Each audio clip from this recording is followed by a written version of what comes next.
My personal experience is that when I was in Hong Kong in 2014, I was a principal of a high school and participating in the umbrella movement. After that, I was arrested by some agents, anonymous agents.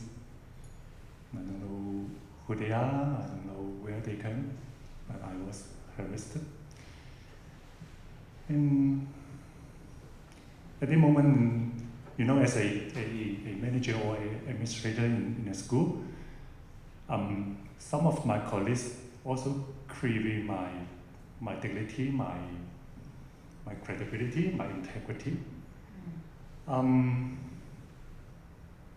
was so frustrated and depressed with my colleagues, not with the agent. I don't know them, but I know well my colleagues. We work together every day. We are in the same place, in the same school for over 4 years, 5 years. I suppose they know me, what kind of people I am. But they also query my integrity and my credibility.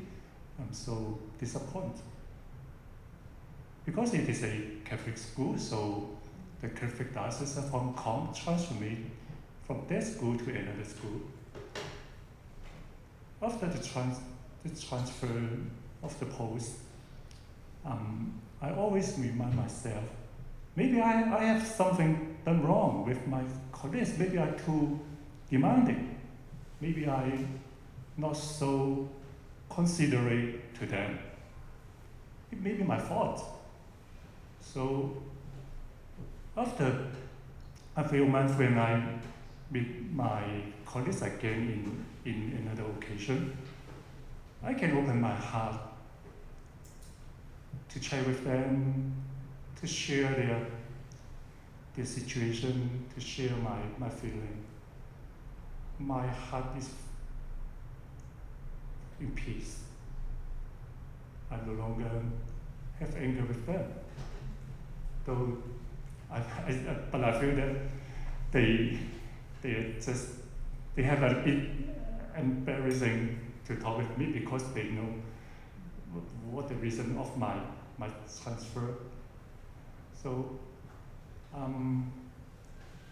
it is a Chinese teaching that if somebody angry with you, you have to reflect on yourself.